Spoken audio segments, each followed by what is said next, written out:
আসসালামু আলাইকুম রহমতুল্লাহি ওবরকাতুহু। সম্মানিত দর্শক, রাষ্ট্রপতি জনাব শাহাবুদ্দিন চুপ্পু তিনি সম্প্রতি বাংলাদেশের অন্যতম শীর্ষ দৈনিক কালের কণ্ঠ সেখানে একটি নাতিদীর্ঘ সাক্ষাৎকার দিয়েছেন। কালের কণ্ঠের নির্বাহী সম্পাদক নিজে বঙ্গভবনে উপস্থিত হয়ে এই সাক্ষাৎকারটি গ্রহণ করেছেন এবং আমাদের এই বাংলাদেশে কোনো রাষ্ট্রপতি রাষ্ট্র ক্ষমতায় থেকে এরকম নাতিদীর্ঘ সাক্ষাৎকার কোনো জাতীয় দৈনিকে দিয়েছেন এটা যেভাবে আমি দেখিনি। আর সেই সাক্ষাৎকারের মধ্যে নিজের অপমান, নিজের বেদনা, নিজের গ্লানি, নিজের কষ্ট এবং অপমান যেভাবে তিনি ফুটিয়ে তুলেছেন সেটি সারা দেশের মানুষকে নিদারুণভাবে নাড়া দিয়েছে।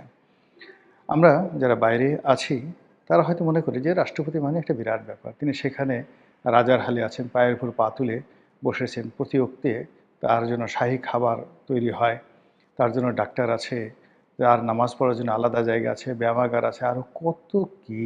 কিন্তু ওখানে বসে একজন মানুষ যে অসহায় হতে পারেন, একজন মানুষ যে অপমানিত হতে পারেন, একজন মানুষ যে বন্ধিত্ব বরণ করতে পারেন, একজন মানুষের জীবন যে পশুর মতো অবমাননাকর পর্যায়ে পৌঁছে যেতে পারে, তা এই কালের কণ্ঠের সাক্ষাৎকারে জনাব শাহাবুদ্দিন চুপ্পু যেভাবে বলেছেন, আর যিনি সাক্ষাৎকার গ্রহণ করেছেন নিখুঁতভাবে তিনি তার কলমের মাধ্যমে যে সাক্ষাৎকার যে বিষয়বস্তু, সেই বিষয়বস্তু যেভাবে ফুটিয়ে তুলেছেন সেগুলো নিয়ে এখন বাংলাদেশে রীতিমতো তোলপাড় চলছে। কালের কণ্ঠের এই রিপোর্টটি নিয়ে দেশের প্রথম সারির সব পত্রপত্রিকা নিউজ করেছে রাষ্ট্রপতির এই বক্তব্য নিয়ে। এমনকি কালের কণ্ঠকে যারা দেখতে পারে না, প্রথম আলো, ডেইলি স্টার, তারাও এই সাক্ষাৎকারটিকে রেফারেন্স হিসেবে ব্যবহার করে একের পর এক উপর্যে পরে রিপোর্ট ছাপাচ্ছে। দেশের গণমাধ্যমগুলো একটার পর একটা রিপোর্ট করছে। আমরা যারা পডকাস্ট তৈরি করছি বা আমরা যারা কন্টেন্ট তৈরি করছি, আমরা কিন্তু একই কথা বারবার বলে যাচ্ছি। এর কারণ হলো রাষ্ট্রপতির এই বক্তব্য তার একার নয়, তার এই বক্তব্য পুরো জাতির। তিনি যে অপমানিত হয়েছেন, লাঞ্ছিত হয়েছেন, তিনি ব্যক্তি শাহাবুদ্দিন চুপ্পু লাঞ্ছিত হননি। তিনি লাঞ্ছিত হয়েছেন 18 কোটি বাংলাদেশি মানুষকে নিয়ে। এত বড় একটা বিপ্লবের পর এবং এত বড় একটা লড়াই সংগ্রামে বিপ্লবীদের বিজয়ের পর যে রাষ্ট্রপতি মূলত বলতে গেলে বাধ্য হয়েছেন অবনত মস্তকে বিপ্লবী সরকারের, গণঅভ্যুত্থানের সরকারের সকল আদেশ, নির্দেশ, অনুরোধ মান্য করার। তিনি সসম্মানে চলে যেতে পারতেন, তাকে বিদায় দেওয়া হতে পারত, কিন্তু সেটা না করে তাকে যে অমানবিক নির্যাতন করা হয়েছে, তাকে আটকে রেখে অনেকটা বন্দিত্বের মতো অবস্থায় ফেলে তাকে যেভাবে খোঁচানো হয়েছে, যেভাবে একজন মানুষকে যদি একটা মানে যাকে বলা হয় রুমের মধ্যে রেখে চারিদিকে বিষধর গোখরা সাপ ছেড়ে দেওয়া হয়, তখন সেই মানুষটির মনোজগতে যে ভয় এবং ভীতিকর অবস্থা তৈরি হবে, ঠিক একই অবস্থা রাষ্ট্রপতি গত 17 মাস ধরে ভোগ করেছেন।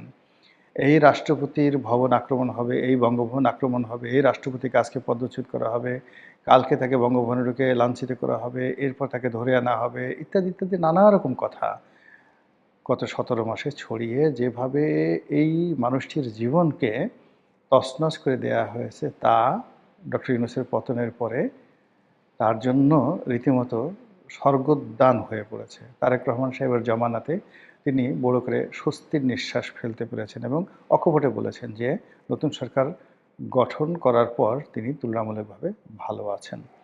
তো আমাদের বক্তব্য হলো যে ডক্টর মোহাম্মদ ইউনূস একজন শিক্ষিত মানুষ, সজ্জন মানুষ হিসেবে যার পরিচিতি, যিনি শান্তিতে নোবেল পুরস্কার পেয়েছেন, তিনি যথেষ্ট বয়স্ক, প্রায় 90 বছর তার বয়স। এই বয়সে মানুষ মৃত্যুর কথা চিন্তা করে, কবরের কথা চিন্তা করে, আল্লাহ খোদার কথা চিন্তা করে এবং সাধারণত শয়তান, ইবলিস এই ধরনের বুড়া মানুষের কাছে যায় না।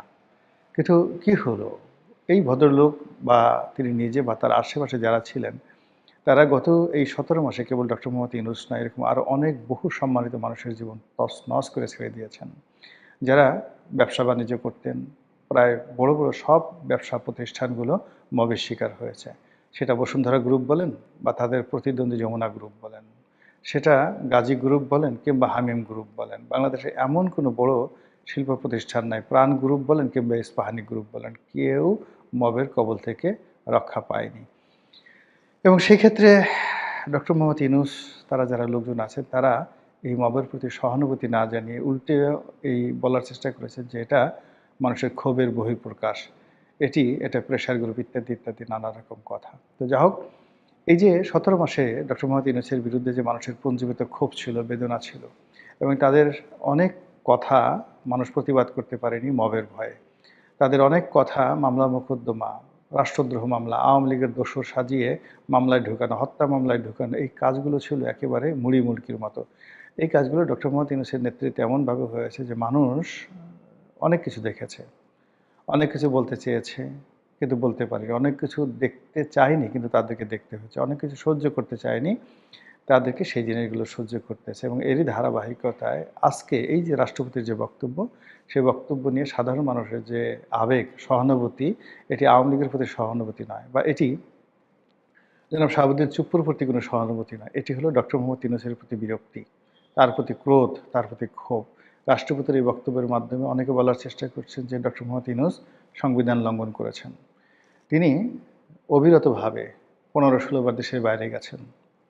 সংবিধান এর যে বিধিবিধান, রাষ্ট্রের যে আচার, কালচার, এর কোনোটাই তিনি ধার ধারেননি।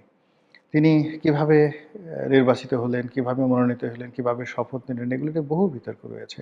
মানুষজন সব কিছু মেনে নিয়েছিল। কিন্তু তিনি নিজের মুখে যেটা বলেছেন, তিনি সাংবিধানিক সরকার।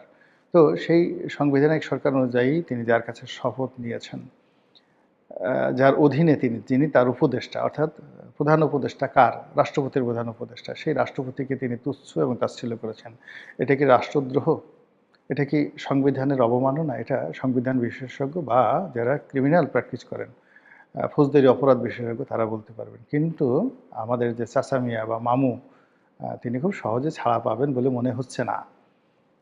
তাকে জবাবদিহি করতে হবে, জবাবদিহি করতে হবে। এবং গত 17 মাসে তিনি যে মজা লুটেছেন, সেই প্রত্যেকটা জিনিসের জন্য তাকে জবাবদিহি করতে হবে। এবং জনাব তারেক রহমান সাহেবের সঙ্গে তার কী যুক্তি হয়েছে, তিনি ভবিষ্যতে রাষ্ট্রপতি হবেন কি হবেন না, তার দেশের বাইরে থাকবে না দেশে থাকবে, ডাজ নট ম্যাটার। কিন্তু মূল ব্যাপার হলো যে তিনি এখন অজনপ্রিয়তার এমন একটা পর্যায়ে পৌঁছে গেছেন যে কেউ ইচ্ছে করলেও তাকে ধারণ করতে পারবে না, কেউ ইচ্ছে করলে তার সাথে খুশি মনে ছবি তুলতে পারবে না, তার সঙ্গে দেখা করার জন্য কেউ আগের মতো আর সেখানে যাবে না। এবং তিনি বুঝতে পারবেন এখন এই প্রথম শান্তি কাহাকে বলে, অশান্তি কাহাকে বলে, অপমান কাকে বলে, আর সম্মান কাকে বলে।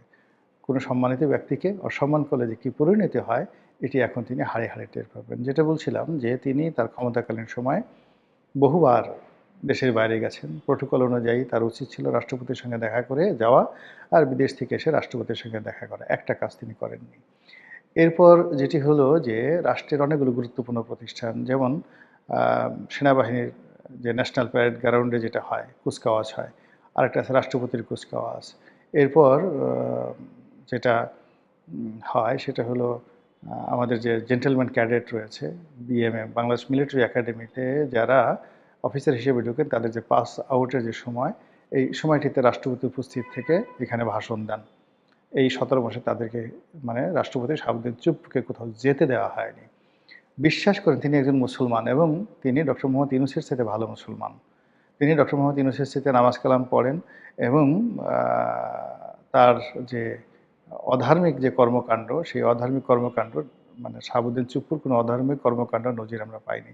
তো এই মানুষটি ঈদের জামাতে যাবেন এবং তিনি সেখানে থাকবেন মেহমান আজিম, ঈদুল ফিতর এবং ঈদুল আজহার যে নামাজ, তাকে সেই নামাজ পড়তে যেতে দেয়া হয়নি। এমনকি তাকে ভোট দিতে যেতে দেয়া হয়নি। তিনি ভোট দিতে যাননি। তাকে ওই যে কি যেন, মানে ডাক যোগে যে ব্যালট পেপার, সেটা পাঠিয়ে সেখানে তাকে ভোট দিতে বলা হয়েছে। এইরকম তার স্টাফদেরকে নিয়ে যাওয়া হয়েছে। তার কোনো খবরাখবর প্রকাশিত হয়নি। এমনকি বঙ্গভবনে তার যে খাবারের যে তালিকা, সেই খাবারের তালিকায় ঠিকমতো মাছ, মাংস, তরিতরকারি দেওয়া হয়েছে কিনা, উনি ভদ্রলোক মানুষ, মানে শাহাবুদ্দিন চুপ্পু ভদ্রলোক মানুষ, সেই কথা তিনি বলেন নাই। কিন্তু আমার বিশ্বাস যে তার যে প্রাপ্য খানাপিনা রয়েছে, সেই খানাপিনাও ঠিকমতো গেছে কিনা সেটা নিয়ে যথেষ্ট সন্দেহ রয়েছে। তো এই সকল কথা প্রকাশিত হয়েছে কিয়দাংশ, আরও প্রকাশিত হবে অনেক কিছু। এই সময়টাতে কারা তার সাথে খারাপ আচরণ করেছে, কারা তাকে টেলিফোন হুমকি দিয়েছে, দামকি দিয়েছে, ইত্যাদি নানা বিষয়। তো এগুলো চলছে, খেলা জমে উঠেছে। দেখা যাক কোথায় গিয়ে এই খেলা থামে। মহান আল্লাহ আমাদের সবাইকে হেদায়েত দান করুন, হেফাজত করুন। আসসালামু আলাইকুম ওয়া রাহমাতুল্লাহি ওয়া বারাকাতুহু।